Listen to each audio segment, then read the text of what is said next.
Hi, everyone. It is Jamie Jill Wright here with Musings, and I'm excited to have Suzanne Wood Fisher back in the studio. Hey, Suzanne. Hello, how are you? Very good.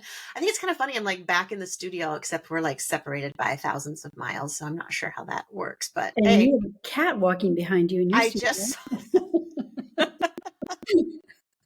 Do you ever have one of those days where you feel like everything's just running away without you Just and you're out of just trying to control. keep up? Oh, fun. But you have a new book release. I'm very excited about it.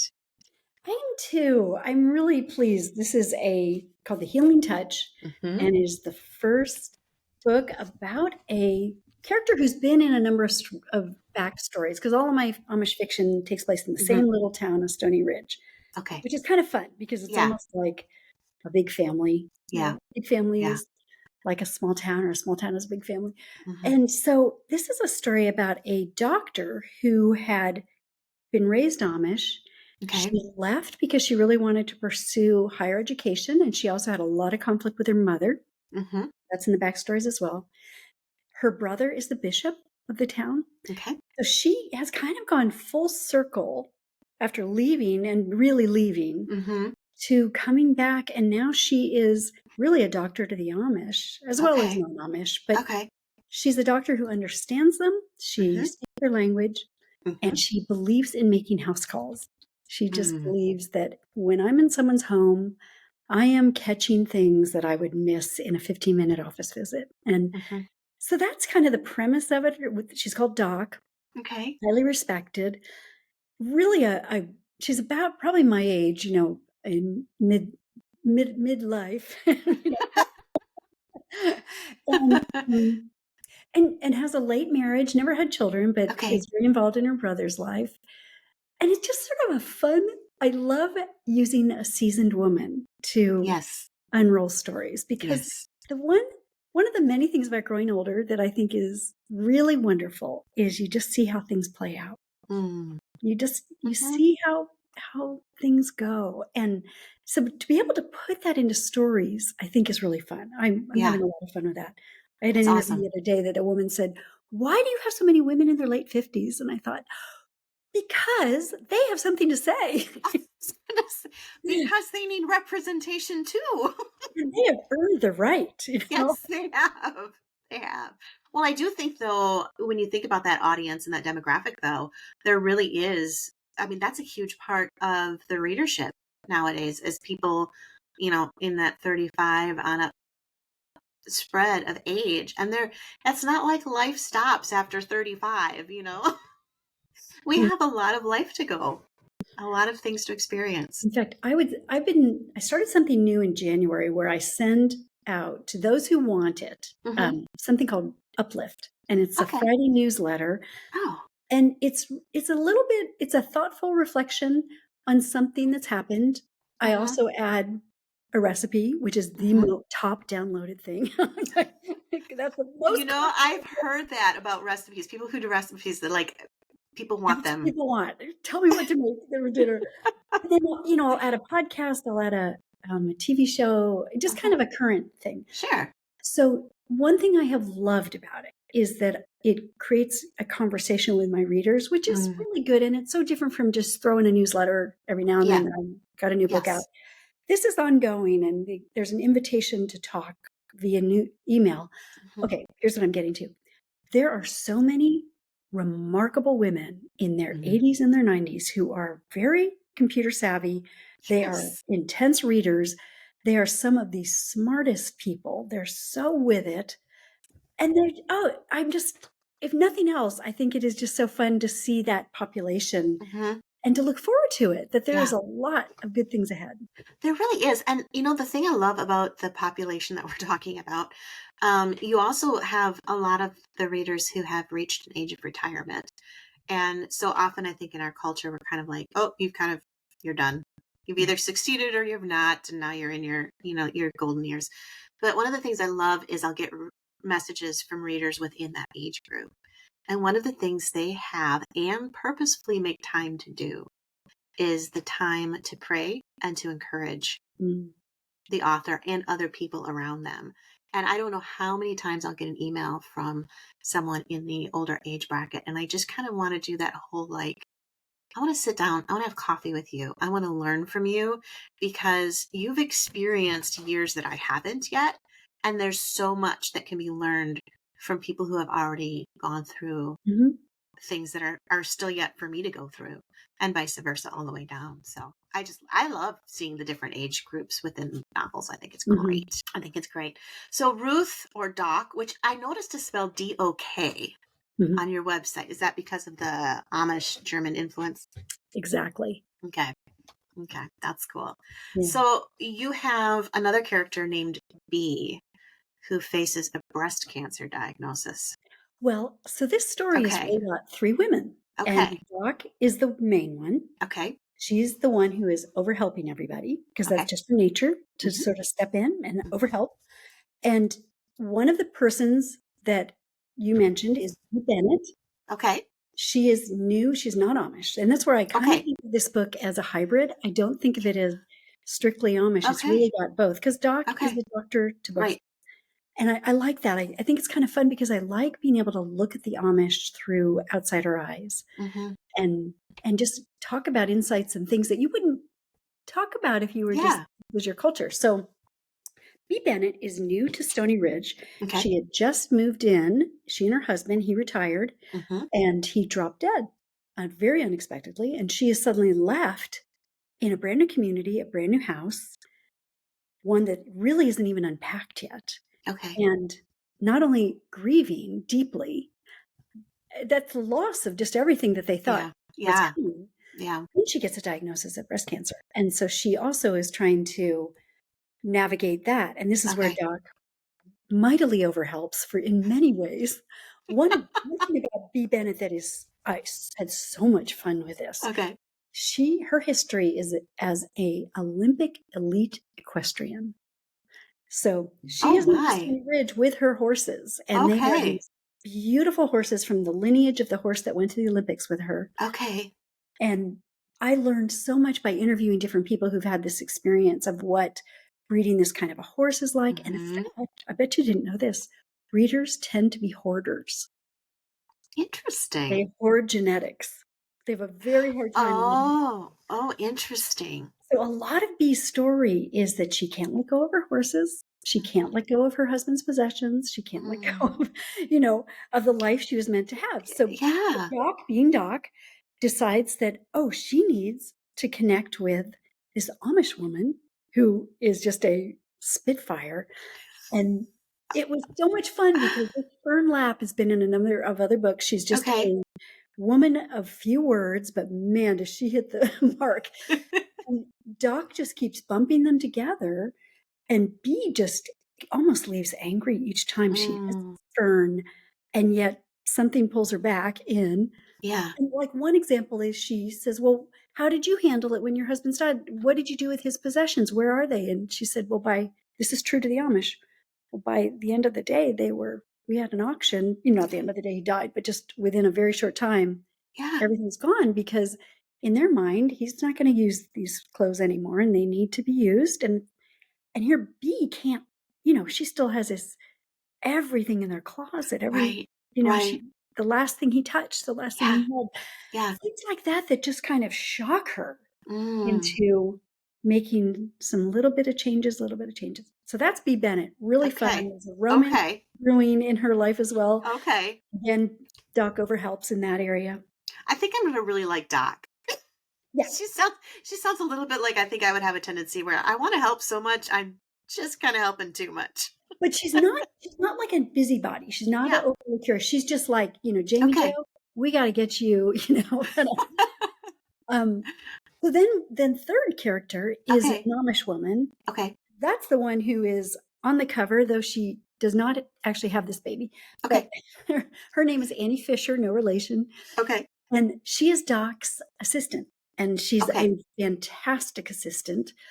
She has one flaw, which is she has like a crippling shyness, just Mm. absolutely painful. So for her to, for example, knock on the exam room when Doc has a patient because another doctor Oh, has called with test results. yeah. She's terrified that someone's naked behind that door and she can't do it. I'm Things not sure like I blame her on that one, but yeah.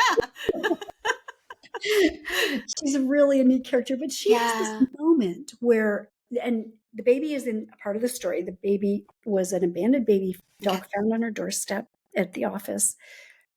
When the EMTs came, because the Mhm. baby was taken to the hospital for, care, because it was a brand new baby, like Mm. umbilical cord still there kind of Wow. baby. Annie had this moment where she felt a calling to become an EMT, just watching Oh, what they were doing. Just okay. like God just tapping her on the shoulder.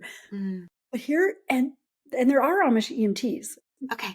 and there are female Amish EMTs, but wasn't common in their community. Mhm. Her mother is a raging hypochondriac and a catastrophic thinker, so no way Okay. is she gonna let her daughter do that. Right. And then the last thing also is her crippling shyness. I mean, Yeah. how does she even take a class when she can't raise her hand or things like that? So Right. it's a Right. lot of, again, Wow. Doc comes in to I love it. she's gonna work on this, so. I love it. I love it. So it sounds like really it's a lot of the relationship between the three different women and then God really taking them and say, "Hey, you're here. I want you to move here." And it's severely out of their comfort zone.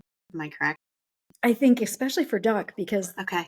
turns out this little baby, the cousin, they found the identity of the mother who Okay. has since disappeared, and it turns out to be Doc's husband's like second cousin. Oh, okay. So suddenly Doc and her husband are the emergency foster care parents for this baby. Oh, This part of the story is based on a true story of oh, a is it?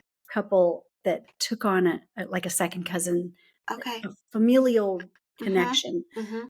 and raised this little baby. And they were, you know, he was already 2. They were starting the Oh, process of adoption, okay. and then everything changed.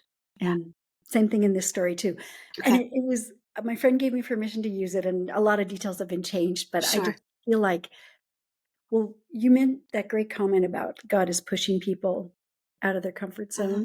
Mhm. I also feel like the whole adoption story, it it's like you're looking at a house from a different window. Mhm.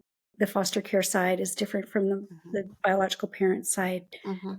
And everybody from the social worker side, everybody's Mhm. trying to do the best thing for the baby. It's Yeah. such a complicated story. Yeah. Yeah. Well, I was adopted. I don't know if you know that. I did not. Yes, I was born and went right into foster care as a baby. And I was only there for a few weeks because my parents had been on the list for adoption. So I was raised in foster care for all of a couple weeks. And then I was placed into my parents' home as their adopted daughter. And I have an adopted older brother who was in foster care for 4 months before he was adopted. So that resonates a little bit, that concept Yeah. of being taken in and then all the dynamics, um, growing up hearing the different dynamics of the different people that were involved in the process. And it's definitely an interesting thing. And then when you're outside of your comfort zone as an adopted parent, I remember my mom said with my brother, the first time she brought him home, she said she felt like she was kidnapping. Mm. She said, because they hand you this child and you sign these papers and then you get in a car with a child you've never met before and you just drive away. Yeah. At least that's how it was in the 70s. Now I'm aging myself. But she's like, it was so, because everything then was a closed adoption. You didn't meet the birth parents. You didn't meet it. So you go to basically an orphanage and take us out of it and then drive away with us. And she said, I kept looking over my shoulder like the police were going to come. So Or bewildering. it is. Everybody. It's very bewildering. Yes. My Yes. daughter-in-law is adopted, and Okay. just same thing. Hers was actually an open adoption, but a Okay. teenager who I just apparently the grandmother had talked her out of ending the pregnancy, and I'm so Mm. thankful. Wow. And she went really from the delivery room into her waiting adoptive parents' Okay. hands. What I Okay. find so interesting is that her bridesmaids, I think a handful of them out of just a few were adopted. There was still Really a little interesting. part of her that just connected with. Yeah. I don't know if you ever felt this way. You have, and Amanda, my daughter-in-law, does too, a very close relationship with her parents, and Yeah. you have such a close relationship with your parents. Very. Yeah. Does it Yeah. feel like a big question mark in your mind? Do you feel like you're I think with adoption, it's kind of one of those things where, yeah, I mean, you always have the questions. And then you have now with the internet and everything, there's the part of you that's kind of like, it can't be that hard to figure things out as far as roots and stuff. But then there's always the questions of, is it Pandora's box? What am I opening? And so there are the questions of the unknown, but then there's also the known. And I know not all adoptees have been blessed in the way that I was, but to have parents who prayed you into existence and couldn't wait to get you. Growing up as a child, it was never hidden that I was adopted. And it was always told as this exciting, amazing, like almost like fairy tale, like the Mm. parents ride in on the white horses and save you and pick you up and carry you to safety. And so I always grew up with it being a really positive um, experience of what it means to not just belong, but belong because someone chose you. They didn't have to, but they chose to keep you. And there's always that part of me too that's like, um, I think about what if, like, there's got to be a limit to someone's faithfulness. And then at some point, they're just going to be like, push you aside or get rid of you because it's happened before. That's the psycho part of my head. Um, so it could happen again, and it probably will. So you've got those things you struggle with too. But the evidence of God's role in who you've become and his hand in your life as an adoptee is just very stark I mean, when it's you have all that in through your the New past. Testament. It is. Which is kind of neat. You have Yeah. a perspective on that. Yeah, it really is. It really is. Now you flipped the script on me and started interviewing me. I know. I have more questions for you What too. was that? What's that about, Suzanne? I have to ask you this because Yeah. you were saying the unknown, and I Uh-huh. thought, Jamie Joe, most of what you write is about the unknown. Maybe that's why. I don't know.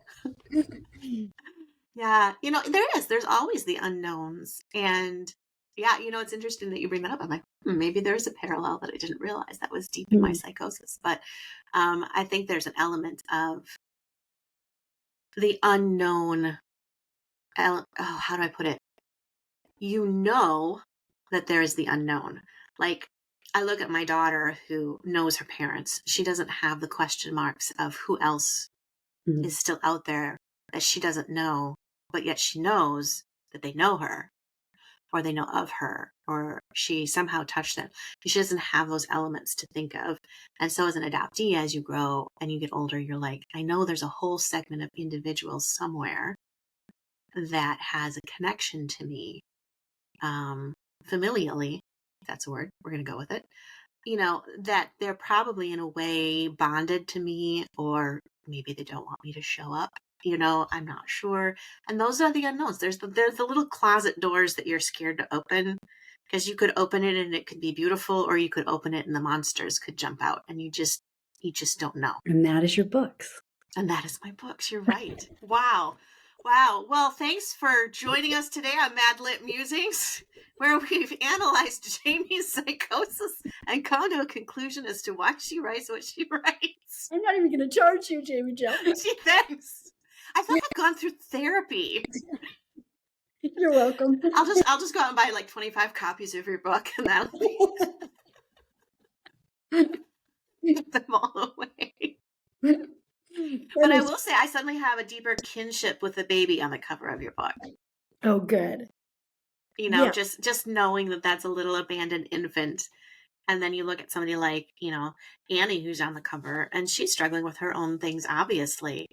There's almost a kinship in that, because I think within our abandonments of life, you do find those kindred spirits that you can connect with, and in some ways, saving somebody else who's abandoned kind of brings healing to you. A healing touch.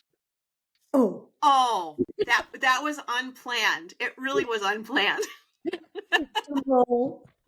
Look at us. We're just on a roll. Oh, so fun, so fun. So what else do we need? Is there more stuff we need to know about this book, since I've gotten way off track? I have an incredible giveaway going on. Okay. Because I was trying to find a way to really make this a book. Like, This is a book about modern medicine meets Mm-hmm. Amish wisdom. Okay. And the Amish have a Mm-hmm. very different view of medicine. Yeah. And that doesn't mean they reject it. They Mm-hmm. go to doctors, but they also open their minds up a little bit to alternative treatments. Mm-hmm. And I think when it comes to a moment of, say, a terminal disease or a stage, Yeah. I think they would kind of walk into it and not fight it. Mm-hmm. And that is a very different from modern medicine that believes death is the enemy. They Right. don't believe that. Right. So I wanted to find a way to make this, to really celebrate the launch and do something fun where it's kind of just self-care. So Okay. with the help of my publisher, we are giving away 10 gift certificates to Massage Envy. Wow. I know. I know. And you could use it for yourself or you could gift it to someone. It's your choice if you're a winner. Wow. It's probably lasting another 2 weeks. I think Mm-hmm. it, Okay. and I just thought I love that idea Yeah. that just you take good care of yourself. Yes. And Massage Envy, we figured out it's across the country. Okay. There's Mm-hmm. the best opportunity to find one near you. Right. Right. So hopefully people who That's win, so it's not cool. creating a problem for them. But That's so cool. So where do they go? Do readers go to enter this? go to my website, Okay. SuzanneWoodsFisher.com, Okay. and there's a contest page, and Mhm. you are welcome to toss your bonnet in the hat. There you go. Look at that. Current giveaways. Well, that's super cool. And I do love that. I love the concept of caring for oneself. And it is neat that you've got kind of the mixture of the Amish and the modern coming together in this Yeah. way. Because I've had enough health issues with my autoimmune where, sometimes that non-modern Yeah. medicine is extremely beneficial in helping. And then other times it's like, give me the antibiotics. I need to just Yes. knock it Yeah. down. And I love the marriage of the two. To me, that's the ideal. Especially the things that are within your control. Yeah. Do what you Yep. can, like Yep. exercise and things like that. But And don't eat the 40 donuts a month diet. We're dead in apple fritter season here in Wisconsin. Wisconsin And knows how to eat well. oh, we know how to eat so well. And so everything's fried apple, fried fritters, fried donuts, fried apple, this and that. And it's difficult, Suzanne. It's difficult. You're farmers up there, and this We is are. food that We gives you are. energy. I mean, we're the people that even put cheese on top of our apple pies. Oh my goodness. Well, this is always so fun to chat. And I love how we kind of always go off and around. But to bring it back home, the title of the book that's available now is A Healing Touch by Suzanne Woods Fisher. And you can get it wherever books are sold, really. So don't forget to go to her giveaway, which is going on for a while yet. And we'll make sure this podcast airs so that you have time to enter. Thank you. And the website is Suzanne with a Z, woodsfisher.com. Dun dun dun. That was very dramatic. All of a sudden I was like, am I emceeing for a game show or something right now? And you too can win. We're just directing traffic. I guess. Oh, well, I'm sure that we'll be chatting more in the future. I know you've got more books coming out. Yep. I'm excited to chat about those. And so we'll see you around. Thank you so much. I really appreciate it, Jaime Jo.